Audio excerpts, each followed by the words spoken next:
Hello, আসসালামু আলাইকুম। আশা করি সকলে ভালো আছেন। 21শে জুলাই যে বিমান বিধ্বস্ত হয়েছে মাইলস্টোন কলেজে, তো এই বিষয়টা নিয়ে কয়েকদিন যাবত একটা খুব আলোচনার মুখে আছে বাংলাদেশ।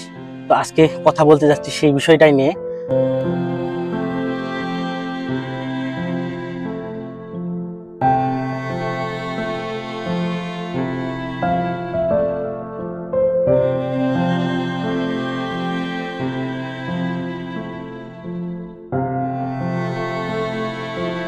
তো একটা কথা কি ভেবে দেখেছেন যে এই বিধ্বস্ত বিমানটা কিভাবে দুর্ঘটনার কবলে পড়লো, অথবা যে এই যে হ্যাকারের যে একটা বিষয় চলে এসেছে এর মধ্যে। মেইন পেজ থেকে যেই পোস্টটা ছাড়া হয়েছিল, সেই পোস্টটাতে তারা দাবি করেছিল যে আসলে কয়েকদিনের ভিতর একটা ঘটনা ঘটবে। তো এটা নিয়ে বেশ একটা সমালোচনার মুখে ছিল। তো আসলে কি এটা আসলে দুর্ঘটনা নাকি একটা ষড়যন্ত্রের শিকার, সেটা নিয়ে আমরা আলোচনা করব। সাময়িকভাবে অনেক যে পেজ আছে সোশ্যাল পেজগুলা থেকে আর সংবাদ মাধ্যম থেকেও অনেক জায়গা থেকে প্ল্যাটফর্ম থেকে জানা গেছে বিমানের পাইলট তৌকির রহমান, মোহাম্মদ তৌকির রহমান, তিনি মূলত আপনার 5-7 মিনিট যাবৎ বিমানবন্দরের কন্ট্রোল রুম আছে, এই কন্ট্রোল রুমের সাথে যোগাযোগ রেখেছিলেন এবং তারপরে হঠাৎ করে এক সময় এই যোগাযোগটা ছিন্ন হয়ে যাওয়ার কারণে তিনি নিয়ন্ত্রণ হারিয়ে তিনি এই মাইলস্টোন কলেজের উপর বিমানটাকে বিধ্বস্ত করে ফেলে। তো তিনি তখন কিন্তু সাথে সাথে বা সঙ্গে সঙ্গে কিন্তু তিনি মারা যাননি। অনেক তথ্যতে জানা গেছে যে তিনি যখন বিমানটি ক্র্যাশ করেছিল তার 1.5 ঘন্টা পর্যন্ত তিনি বেঁচে ছিলেন। তো তিনি বেঁচে ছিলেন একটা কারিগরি শিক্ষণ রুমের একটা উপরে তিনি পড়েছিলেন প্যারাশুট সহকারে। তো তিনি সেখানে 1.5 ঘন্টা যাবৎ পড়েছিলেন এবং কেউ তাকে সাহায্য করার জন্য আগে আসেনি। আর উদ্ধার কর্মীরা পরে যায়, তাকে অনেক খোঁজাখুঁজি করার পর পাইলটকে হাসপাতালে নিয়ে যায় এবং সেখানে মৃত ঘোষণা করে। তো প্রশ্ন একটাই যে তৌকির রহমান এতক্ষণ 1.5 ঘন্টা যাবৎ সেখানে ছিলেন এবং প্যারাশুটে অবতরণ করার পর তিনি বেঁচে ছিলেন, এই সময়টাতে কেন কেউ তাকে সাহায্য করতে গেল না? এটা কিন্তু একটা একটা মর্মান্তিক ঘটনা বলা যায়। কারণ তিনি হয়তোবা আরো আগে কেউ তাকে উদ্ধার করলে তিনি হয়তোবা বেঁচে যেতে পারতেন। তো আপনারা অনেকেই বিষয়টা দেখেছেন, অনেক নিউজে হয় অথবা অনেক যে সোশ্যাল মিডিয়াতে প্ল্যাটফর্মে। তো এখানে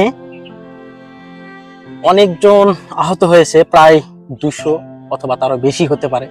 তবে গণমাধ্যমগুলো সাময়িকভাবে এখানে উপস্থাপন করেছে যে প্রায় 200 জন আহত এবং 31 জন মতো আপনার নিহত হয়েছে ছোট বাচ্চারা, আর 6 জন মতো নিখোঁজ আছে।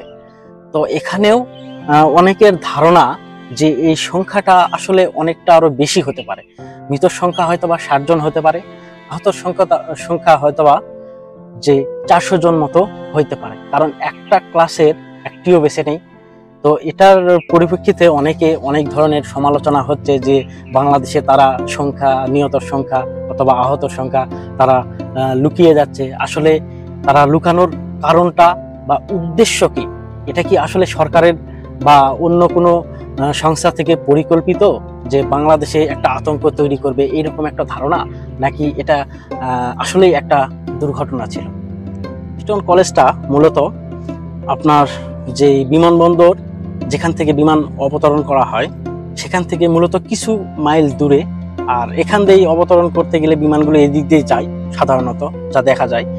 তৌকির রহমান বিমানটাকে অবতরণ করার জন্য তিনি বিমানবন্দরের দিকে নিয়ে আসতে চেয়েছিলেন বিমানটাকে, কোনো এক দুর্ঘটনার কারণে লাইনটা বিচ্ছিন্ন হওয়ার কারণে সেটা যায় পরে মাইলস্টোন কলেজের প্রথমত ছাদে পড়ে, সে সিঁড়িটার পাশে এসে পড়ে।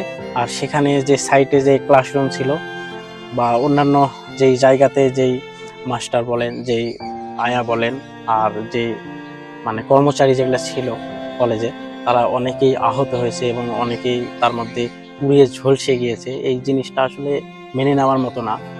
সেখান থেকে অনেকেই উদ্ধারের জন্য শিক্ষার্থীদের, ছাত্রদের আর শিক্ষকদের উদ্ধারের জন্য অনেকেই আগে আসেন। আমরা দেখেছি অনেকে জানালা ভেঙে বের করেছেন, আবার অনেকে পানি বাহির থেকে দিয়েছেন। ফায়ার সার্ভিস কর্মীরাও ছিল সেখানে, আর উদ্ধার কর্মীরাও ছিল সেখানে। তারপরেও আশেপাশের যে লোকজনেরা আছে তারা অনেক সাহায্য করেছে এবং হাসপাতালে নিয়ে যেতে সাহায্য করেছে। অনেকেই ছুটে এসেছে অনেক দূর থেকে। তো এখানে তারা যারা ছিলেন তারা অনেকেই জানিয়েছে অনেক লাশ তারা নিয়ে যেতে দেখেছেন এবং মধ্যরাতেও কিছু কিছু লাশ খুঁজে যেগুলা নিখোঁজ ছিল সেই লাশগুলাকে পরবর্তীতে রাতের মধ্যে বের করে নেওয়া হয়।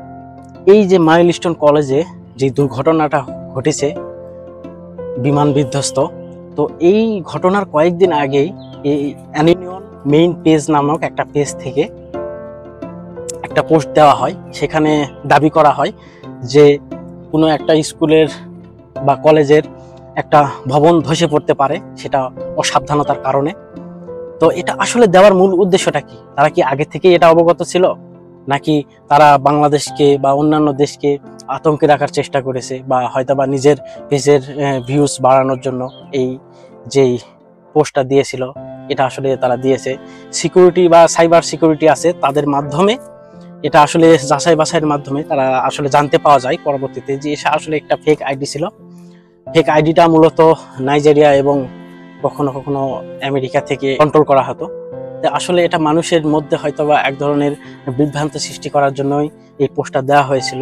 আবার এটা হতেও পারে যে একটা কাকতালীয় ব্যাপার বাংলাদেশের সাইবার সিকিউরিটির দ্বারা, যে এই যে এই পেজের পোস্টটাকে বাংলাদেশের যে সার্ভার থেকে এটাকে মুছে ফেলা হয়। এবং কেন এটা মুছে ফেললো এটা আমি জানি না, তবে একটাই প্রশ্ন জাগছে মনে, যে আসলে এর নেপথ্য মানে কারণটা কি, যে মূল উদ্দেশ্যটা কি?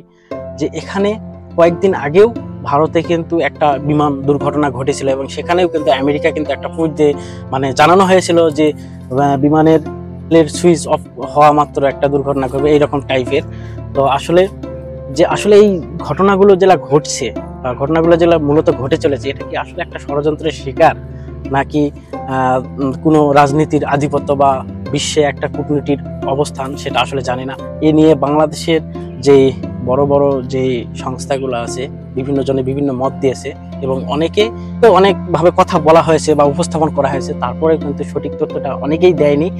তবে সাধারণ লোকজন ঘটনাস্থলে যারা ছিল তাদের ধারণা যে আসলে ঘটনাটাকে গোপন করা হয়েছে এবং মিথ্যা প্রচার চালানো হচ্ছে বিভিন্ন সংবাদ মাধ্যমে।